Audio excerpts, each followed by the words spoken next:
வணக்கம் மக்களே, சற்று முன் அதிர்ச்சி தகவலுங்க. அதிரடியாக பார்த்தீங்கன்னா நடிகர் விஜய் போலீஸ் கைது செய்ய போதுங்க. அவர் மேலே ஒரு வழக்கு பதிவு செஞ்சுருக்காங்க.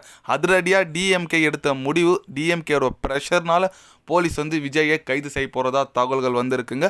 அது என்ன அளவுக்கு சாத்தியம், ஏன் இந்த மாதிரி பண்ணுறாங்க, எதுக்கு அவர் மேலே வழக்கு பதிவு செஞ்சுருக்காங்கன்னு சொல்லிட்டு வீடியோ டீட்டெயில்டாக பார்க்கலாம் வாங்க.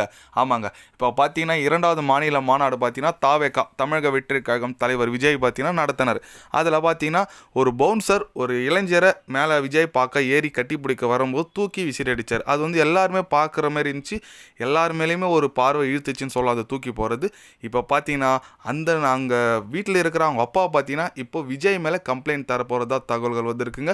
இதுக்கு கண்டிப்பாக விஜய் ஆஜராகிய வேண்டும், இதுக்கு பதில் சொல்லி ஆக வேண்டும் சொல்லிட்டு கடுமையாக விமர்சித்து ஒரு பதிவிட்டிருக்காருங்க. அந்த இளைஞர் என்ன சொல்கிறாருன்னா, நான் இது வரைக்கும் கட்சி பேர் கிடக்கூடாதுன்னு தான் நான் கம்முன்னு இருந்தேன், எனக்கு விழும்போது அடிபட்டுச்சு, இந்த மாதிரி இருந்துச்சு அந்த மாதிரி இருந்துச்சு சொல்லிட்டு இப்போ பேட்டி அளிச்சிட்டு இருக்காரு. அது ரொம்ப ரொம்ப பரவாக போயிட்டு இருக்குங்க. இப்போ நடிகர் விஜய் பார்த்தீங்கன்னா இதேமாரி போச்சுன்னா கண்டிப்பாக அவர் மேலே கேஸ் ஃபைல் பண்ணி அவரை ஸ்டேஷனுக்கு கூப்பிடுவாங்க. அப்படி மறுத்தா அவரை வலுக்கட்டாயமாக போலீஸை விட்டு தூக்குவோன்னு சொல்லிட்டு திமுக தரப்பில் பார்த்தீங்கன்னா வழக்கறிஞர் ஒருத்தர் பேசியிருக்காரு.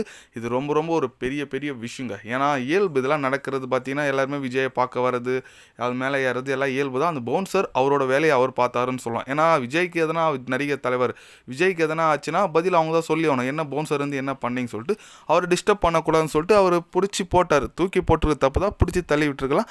பட் இது ரொம்ப ரொம்ப ஒரு பேசும் பொருளாக இருக்குங்க. 2வது மாநில மாநாடு தான் நடத்தினார். அதுக்குள்ளே அவருக்கு இந்த அளவுக்கு கெட்ட பேர் ஏற்படுத்தி மீடியாவும் கொடுத்துட்ருக்கு. ஒரு பக்கம் பார்த்தீங்கன்னா திராவிட மாடல் கட்சிகளும் செஞ்சு பணி ஐடி விங்ஸ் வச்சு பண்ணிகிட்ருக்காங்க சொல்லலாம்.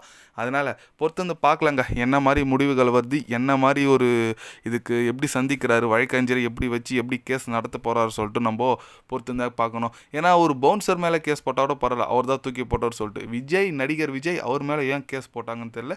இது ரொம்ப ஒரு பேச பொருளாக இருக்குது. பொறுத்தது பார்க்கலாங்க. ஏன்னா இப்போது விஜய் பார்த்தீங்கன்னா அவர்கள் திமுக என்னோட அரசியல் எதிரி, பாஜக என்னோட கொள்கை எதிரின்னு சொல்லிட்டு ஆல்ரெடி அறிவிச்சிட்டாரு. இப்போ அவர் கூட்டணி குறித்து சில பல கட்சிக்கிட்ட பேச்சுவார்த்தை நடத்திட்டு வந்துட்டுருக்காருங்க. முக்கியமாக காங்கிரஸ் கட்சியை திமுகலேருந்து தூக்கி நம்ம போக்க இழுத்துக்கலான்னு சொல்லிட்டு அவர் ஒரு பக்கம் காங்கிரஸ் கிட்டே பேச்சுவார்த்தை, தேமுதிக எங்கள் அண்ணன் கேப்டன் சொல்லிட்டு தேமுதிக கிட்ட ஒரு பேச்சுவார்த்தை, அப்புறம் பாமக இந்த கட்சி கிட்டலாம் அவர் பார்த்தீங்கன்னா ஒரு பேச்சுவார்த்தை நடத்திட்டு வந்துட்டுருக்காரு.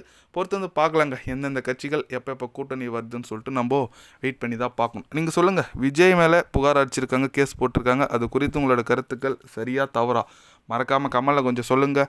இது போன்ற தினசரி நியூஸை தெரிஞ்சுக்கணுன்னா சேனலை சப்ஸ்கிரைப் லைக் ஒன்று பண்ணிக்கோங்க. கண்டிப்பாக day by day channel update வரும். மறக்காமல் சப்ஸ்கிரைப் மட்டும் கொஞ்சம் பண்ணி வச்சுக்கோங்க. நன்றி, வணக்கம்.